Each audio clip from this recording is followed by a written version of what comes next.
We have been told that money is the currency of exchange, but in reality, attention is the real currency. It is our attention and our collective agreement to assign value to a piece of paper that makes it money in the first place. And the creators of social media understand the value of your attention far better than most of us do. As the times change, you will face even more challenges when it comes to focusing on what truly matters to you. There are distractions everywhere. Shopping apps, targeted advertisements, entertainment shows, news cycles, and endless social media platforms. All are fighting to grab your attention. That's how valuable your attention is. It has the power to build somebody else's empire. And yet, most of us don't even realize its worth. We give it away so freely, thinking that it is normal. And when we lack discipline, it becomes even more easier to let our attention drift. Hello, my name is Tanvi, and in this video, I'm going to help you to focus and fix your attention span.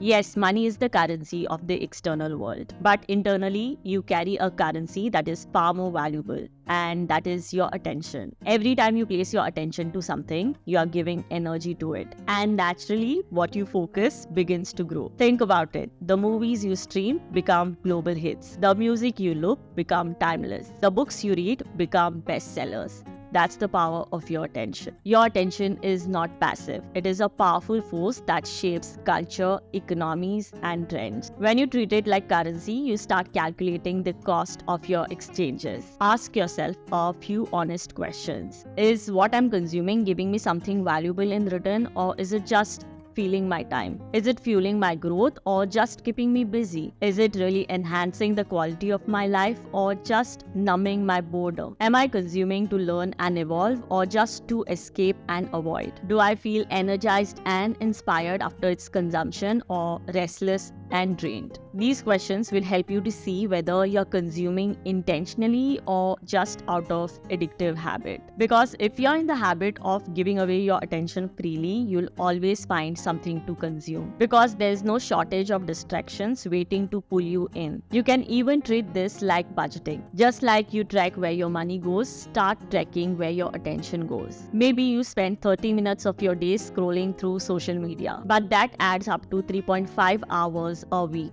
That's 14 hours a month and nearly 7 days a year. But when you start treating your attention like your currency, you begin to realize that the inability to focus makes you poor in patience, and that poverty slowly drains the quality of your life.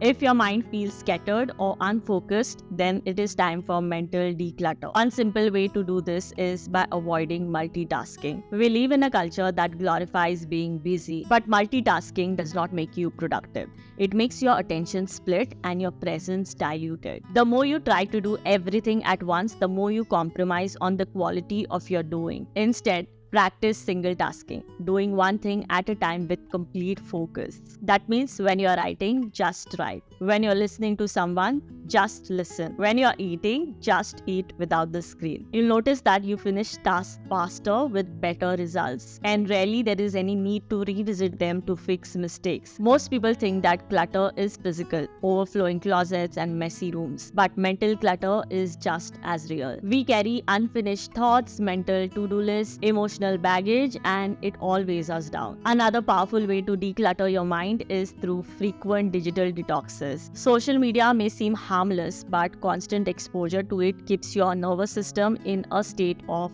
low-grade alert. Notifications, updates, likes, and comments create micro-stress that lead to anxiety and mental fatigue. You can try this out. 1 screen-free hour after waking up. 1 screen-free hour before bed. 1 day each week with zero scrolling. Stepping away even for a day or few hours gives your mind the space to reset and restore mental clarity.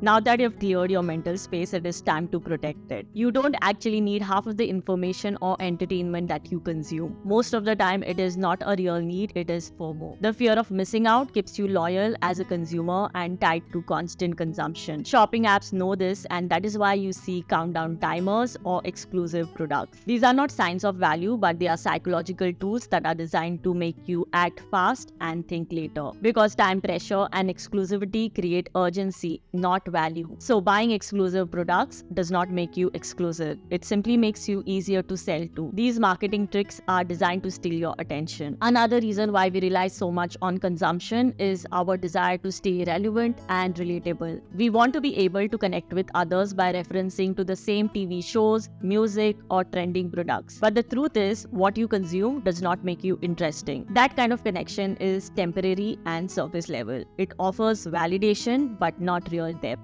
True connection is built on compatibility, patience, and self-awareness. So stop thinking that owning certain things or watching latest series makes you more likable. It may make the creators of those things more interesting, but the one who is buying them still remains a consumer. If you truly want to be interesting, you need to shift from a consumer mindset to a creator mindset. That does not mean you need to start a business or launch a brand. It means you create your thoughts, your energy, your decisions instead of outsourcing them to a feed or a trend.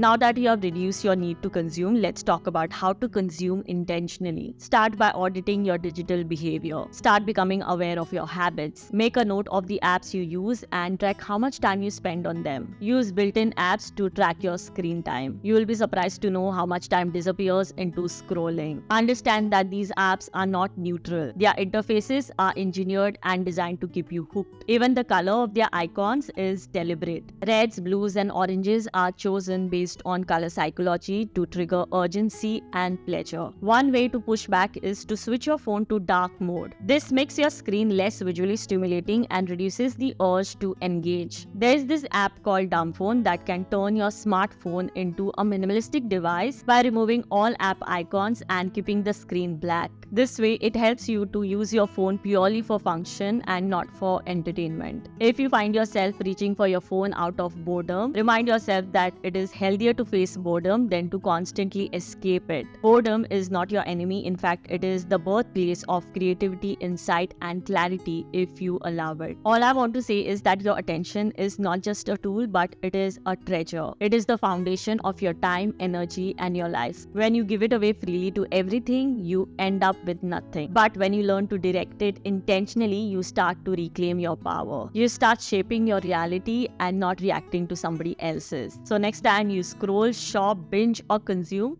pause and ask yourself, is this where I want my energy to go? Because your attention is your real currency and you get to choose where to invest it. Thanks for watching and take care.